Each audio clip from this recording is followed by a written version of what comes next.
Hello everyone, हर हर महादेव। कैसे हैं आप सब? आई होप कि आप सब बहुत अच्छे होंगे फ्रेंड्स। तो आपके सामने यहाँ स्क्रीन पर दो बटरफ्लाइज दिखाई दे रही हैं और दो अलग अलग नंबर दिखाई दे रहे हैं, 1111 और 1212। आपको 3 बार उनका नाम लेकर इनमें से किसी भी एक बटरफ्लाई को पिक करना है, जिसके लिए आप ये रीडिंग देखना चाहते हैं।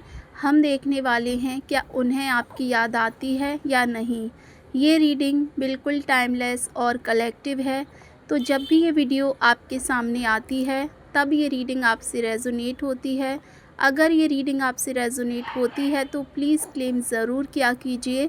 रीडिंग बिल्कुल जनरल है, इस बात का पूरा ख्याल आपको रखना है।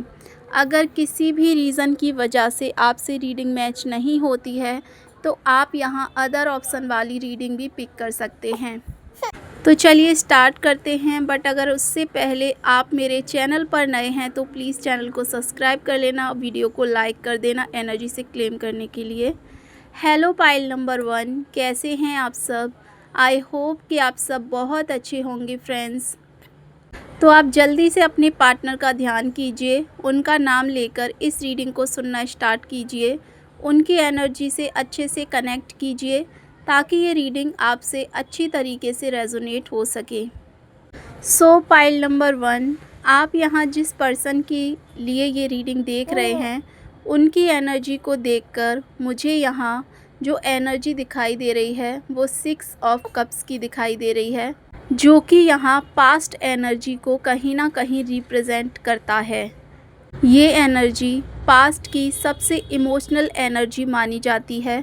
तुम दोनों के पास्ट का कनेक्शन सिर्फ अट्रैक्शन नहीं बल्कि दिल से जुड़ा हुआ बॉन्ड है। एक ऐसा कनेक्शन जो कि अट्रैक्शन से नहीं बनाया जा सकता, जो कहीं ना कहीं दिल से जुड़ा हुआ है। आप दोनों का जो रिश्ता है, आप दोनों के जो कनेक्शन है, जो दोनों का बॉन्ड है वो बहुत ज़्यादा स्ट्रॉन्ग रहा है। कहीं ना कहीं दोनों के बीच में बहुत ज़्यादा प्यार रहा है। एकदम डीपली लेवल पर जाकर आप दोनों ने एक दूसरे से प्यार किया है और आप दोनों चाहे एक दूसरे से कितना भी अलग हो जाएं, कितना भी दूर हो जाएं, बट कहीं ना कहीं फिर भी आप जो हैं उनके बारे में सोचते ही रहते हैं और वहीं ये पर्सन भी दिन रात आपके बारे में सोचते रहते हैं। आप दोनों के बीच में चाहे कोई भी लड़ाई झगड़ा हो, कोई भी मिसअंडरस्टैंडिंग हो या फिर दोनों के बीच में कितनी भी दूरियां क्यों ना आ जाएं, उसके बावजूद भी दोनों एक दूसरे के बारे में सोचते ही रहते हैं।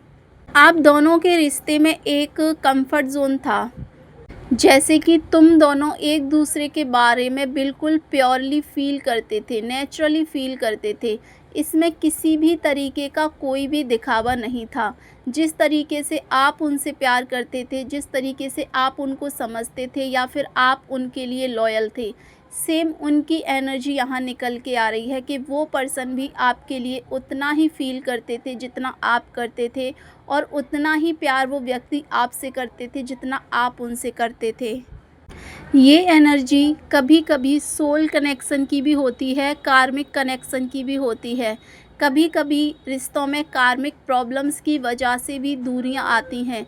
ज़रूरी नहीं है कि रिश्ते में कोई थर्ड पार्टी है, सिर्फ उसी की वजह से चीज़ें हो रही हैं या फिर आप दोनों का रिश्ता है जो ब्रेक हो रहा है। कभी कभी आप दोनों के रिश्ते में कार्मिक चीज़ें इतनी ज़्यादा बढ़ जाती हैं कि आप लोगों को खुद ही समझ नहीं आता है कि आखिर हमारे साथ हो क्या रहा है या फिर हम दोनों अलग क्यों हो गए। मैं यहाँ देख पा रही हूँ कि आप दोनों का मिलना कोई कोइंसिडेंस नहीं था।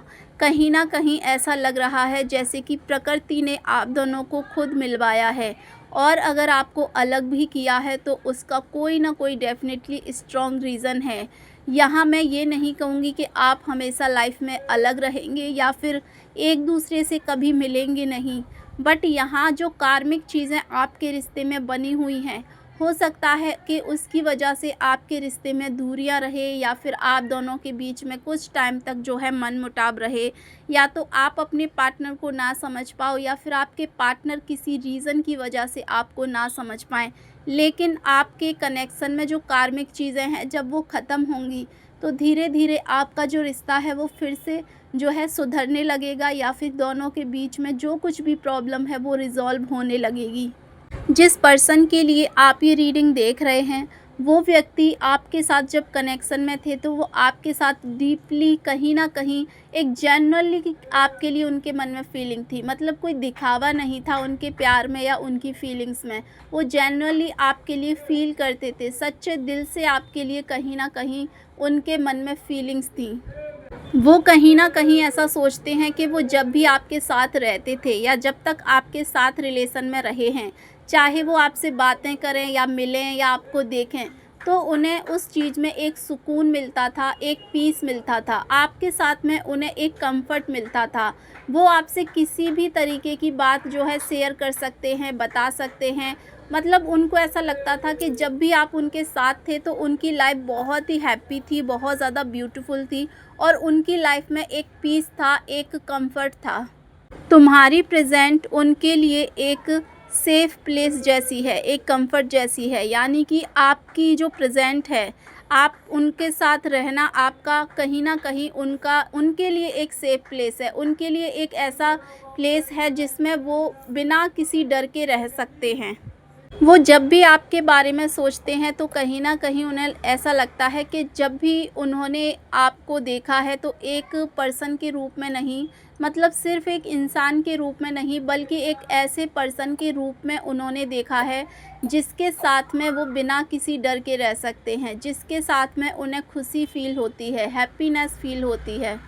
एक इमोशनल कनेक्शन कहीं न कहीं उनका आपके साथ में था। आप एक सपोर्ट सिस्टम के रूप में मतलब थे। कहीं न कहीं उनके लिए एक ऐसे पर्सन थे जो हमेशा उनको सपोर्ट करते थे या फिर उनकी हेल्प करते थे। मुझे यहाँ ऐसा लग रहा है जैसे कि आप दोनों का ये कनेक्शन एक इनोसेंट या फिर इनमैच्योर पेस पे था। यानी कि एक ऐसे पाथ पर था जहाँ हो सकता है कि या तो आप मैच्योर नहीं थे, आप समझदार नहीं थे या फिर आपके पार्टनर जो हैं वो इनमैच्योर थे। कहीं न कहीं इनोसेंटपन किसी न किसी के अंदर था। मतलब इमोशंस तो दोनों के अंदर ही पूरे थे। ऐसा नहीं है कि आपके अंदर इमोशन थे और उनके अंदर नहीं थे, ऐसा बिल्कुल भी नहीं है। इमोशन तो दोनों के ही अंदर थे इस रिश्ते को लेकर। लेकिन यहाँ प्रैक्टिकल हैंडलिंग कहीं न कहीं नहीं थी। शायद आप अब इस रिश्ते को हैंडल नहीं कर पा रहे थे या फिर आपके पर्सन इस रिश्ते को हैंडल नहीं कर पा रहे थे। तो यहाँ जिस तरीके से मुझे रीडिंग में कहीं न कहीं नज़र आ रहा है कि इतना कुछ आप दोनों के पास्ट में चीज़ें हुई हैं और आप दोनों का जो कनेक्शन रहा है वो काफ़ी ज़्यादा प्योर रहा है, काफ़ी ज़्यादा ब्यूटीफुल रहा है और इसीलिए ये पर्सन आपके बारे में हर वक्त सोचते रहते हैं, आपको मिस करते हैं और इतनी सारी चीज़ें हैं जो कि बहुत ज़्यादा ब्यूटीफुल थिंकिंग कहीं ना कहीं इनकी मुझे नज़र आ रही है आपको लेकर। तो जिसके लिए भी आप ये रीडिंग देख रहे हैं वो पर्सन डेफिनेटली आपको बहुत ज़्यादा मिस करते हैं, आपको याद करते हैं। आपके साथ में जो भी पल उन्होंने बिताए हैं, जो भी टाइम उन्होंने जिया है, उस हर एक पल को कहीं न कहीं वो मिस करते हैं। आपके कंफर्ट ज़ोन को वो व्यक्ति बहुत ज़्यादा मिस करते हैं और कहीं न कहीं उनके दिल में एक चाह रहती है कि अगर आप उनके पास होते तो शायद आज उनकी लाइफ और भी ज़्यादा बेहतर होती या फिर खुशियों से भरी हुई होती। तो बहुत सारी चीज़ें ऐसी हैं जो कि ये पर्सन आपके बारे में फ़ील करते हैं और आज भी कहीं न कहीं उन चीज़ों को इमेजिन करते हैं। सो ये थी आपकी reading pile number 1। I hope कि ये रीडिंग आपसे अच्छे से रेजोनेट हुई है तो प्लीज़ क्लेम करना। कमेंट में हर हर महादेव लिख के वीडियो को लाइक कर देना और अगर आप मेरे चैनल पर नए हैं तो प्लीज़ चैनल को सब्सक्राइब कर लेना। Thank you so much. Hello pile number 2, कैसे हैं आप सब? आई होप कि आप सब बहुत अच्छे होंगे फ्रेंड्स। तो जल्दी से अपने पार्टनर का ध्यान कीजिए, उनका नाम लेकर इस रीडिंग को सुनना स्टार्ट कीजिए, उनकी एनर्जी से अच्छे से कनेक्ट कीजिए ताकि ये रीडिंग आपसे अच्छी तरीके से रेजोनेट हो सके। सो पाइल नंबर 2, आप यहाँ जिस पर्सन के लिए ये रीडिंग देख रहे हैं उनकी एनर्जी को देखते हुए जो एनर्जी यहाँ निकल के आ रही है वो कहीं ना कहीं मुझे ये शो कर रही है कि आपके पर्सन आपको अंदर ही अंदर मन ही मन में कहीं ना कहीं मिस करते हैं। मतलब बहुत ज़्यादा शो करने वाली एनर्जी नहीं है, लेकिन हाँ, मन ही मन में वो मिस ज़रूर करते हैं, ये चीज़ यहाँ शो हो रही है। ऐसा लग रहा है जैसे कि उन्हें आपकी याद आती तो बहुत है, लेकिन वो उस चीज़ को ओपनली एक्सेप्ट नहीं करते हैं। यानी कि उन्हें आपकी याद आ रही है, लेकिन उस चीज़ को मानते नहीं हैं। ना ही वो किसी और को ये जानने देते हैं। यानी कि कोई अगर सामने वाला पर्सन, कोई भी व्यक्ति अगर उनसे ये पूछ रहा है, क्या तुम्हें उसकी याद आती है, या तुम उसे याद करते हो या नहीं करते हो, तो कहीं न कहीं ओपनली ये पर्सन उसको जो है जवाब नहीं देते हैं, यानी कि खुल के सामने नहीं आते हैं, जबकि ये अंदर ही अंदर आपको मिस बहुत करते हैं। कभी-कभी अचानक से आप जो है उनके माइंड में आ जाते हो, तो वो बहुत ज़्यादा इमोशनल हो जाते हैं। यानी कि अगर कभी वो अकेले बैठे हैं किसी शांत जगह पर और आप उनके माइंड में चल रहे होते हो, तो बहुत ज़्यादा इमोशनल हो जाते हैं आपके बारे में सोचकर। या फिर यहाँ एक एनर्जी ऐसी भी निकल के आ रही है कि ट्रिगर की तरह याद आना, कोई सॉन्ग या फिर कोई जगह या फिर कोई भी छोटी से छोटी बात जो उन्हें आपकी याद दिला देती है। यानी कि अचानक से उन्हें कभी-कभी आपकी याद आती है, चाहे तो आप दोनों से जुड़ा हुआ कोई सॉन्ग या फिर कोई ऐसी जगह या फिर कोई भी ऐसी बात, तो वो चीज़ उनको ट्रिगर की तरह जो है कहीं न कहीं याद आती है। तो इस चीज़ से मुझे ऐसा लगता है कि आप उनके माइंड में कहीं न कहीं हर वक़्त रहते हो, क्योंकि जब भी कोई ऐसी बात आपसे जुड़ी हुई उन्हें आती है, तो सबसे पहले उन्हें आपकी ही याद आती है। तो वो आपके बारे में ही सोचने लग जाते हैं। तो इस तरीके से आप उनके माइंड में तो हर वक़्त रहते हो।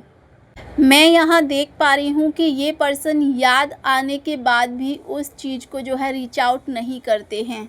और इस चीज़ का कारण कहीं न कहीं गुस्सा या फिर ईगो है। या तो इनके अंदर ईगो बहुत ज़्यादा है, या फिर ये व्यक्ति आपसे किसी बात को लेकर बहुत ज़्यादा नाराज़ हैं, बहुत ज़्यादा गुस्सा हैं। या कोई फ़ियर हो सकता है, किसी बात का कोई डर हो सकता है, कोई सिचुएशन ऐसी हो सकती है जिसके कारण ये व्यक्ति मतलब अपने आप को ओपनली खोलते नहीं हैं। अपने अंदर की जो चीज़ें हैं, अंदर की जो बातें हैं, उसे सामने वाले को पता नहीं चलने देते हैं। वो फ़ील तो करते हैं बट एक्ट नहीं करते हैं। उन्हें पता है कि वो आपको याद कर रहे हैं, आपको मिस कर रहे हैं, लेकिन वो उस चीज़ को किसी को भी मालूम नहीं चलने देते हैं, किसी को भी पता नहीं चलने देते हैं। लेकिन उनको ऐसा लगता है कि सामने वाले व्यक्ति को कुछ नहीं पता है या समझ नहीं आ रहा है। लेकिन इनका कोई ऐसा पर्सन जो कि बहुत कुछ इनके बारे में जानता है, तो कहीं न कहीं हो सकता है कि वो व्यक्ति इनके बिहेवियर को देखकर या फिर इनके एक्ट को देखकर कभी-कभी नोटिस कर लेता है कि ये पर्सन क्या सोच रहा है, या फिर ये उस व्यक्ति को मिस कर रहा है।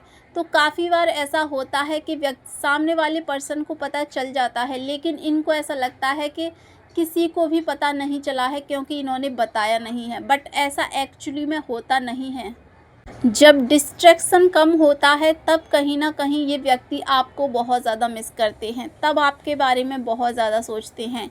मुझे ऐसा लग रहा है जैसे कि रात के टाइम पर ये व्यक्ति बहुत ज़्यादा आपके बारे में सोचते हैं, या रात को बहुत ज़्यादा आपको मिस करते हैं।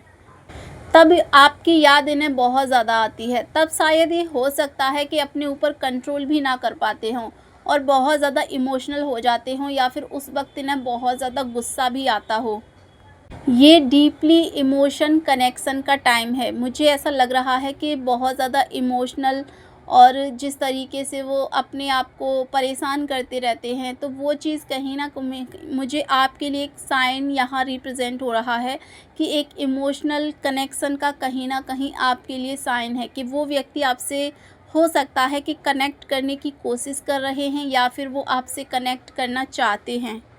तो ओवरली अगर बात की जाए प्रॉपर तरीके से रीडिंग की, तो डेफ़िनेटली ये पर्सन आपको मिस करते हैं, बट अपने आप को कंट्रोल करते हैं, अपने आप को हाइड करने की कोशिश करते हैं, और ओपनली किसी के सामने नहीं आते हैं, यानी कि खुल के किसी के सामने बिल्कुल भी नहीं आते हैं। मुझे यहाँ ऐसा लग रहा है जैसे कि आप दोनों के बीच में पास्ट में कुछ ऐसा हुआ है जिसके कारण हो सकता है कि इस व्यक्ति को गुस्सा है या नाराज़गी है, या फिर ये पर्सन बहुत ज़्यादा ईगो वाले हैं। तो कोई ना कोई ऐसी बात आप दोनों के बीच में हुई है जिसके कारण इस व्यक्ति के अंदर एक ईगो आ गया है कि चाहे मैं कितना भी उस पर्सन को मिस करूं या याद करूं, लेकिन मैं उस व्यक्ति को ये पता नहीं चलने दूंगा, ये या फिर उस व्यक्ति को मैं ये एहसास होने नहीं दूंगा कि मैं उसके लिए क्या फ़ील करता हूं, क्या मैं उसे याद करता हूं या नहीं करता हूं। तो कहीं ना कहीं ये चीज़ मुझे एक ईगो वाली एनर्जी रिप्रेजेंट कर रही है कि हाँ, याद तो करते हैं लेकिन बताना नहीं चाहते हैं, सामने वाले को जो है मालूम ना पड़े, इस चीज़ की वजह से ये खुल के सामने भी नहीं आते हैं। तो ये सारी चीज़ें हैं जो कहीं न कहीं मुझे इस रीडिंग में दिखाई दी हैं, पाइल नंबर 2। ये थी आपकी रीडिंग। आई होप कि ये रीडिंग आपसे अच्छे से रेज़ोनेट हुई है।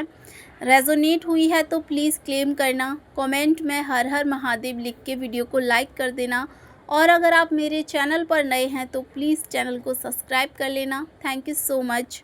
मिलते हैं नेक्स्ट वीडियो में, तब तक के लिए आप अपना ख्याल रखें। बाय।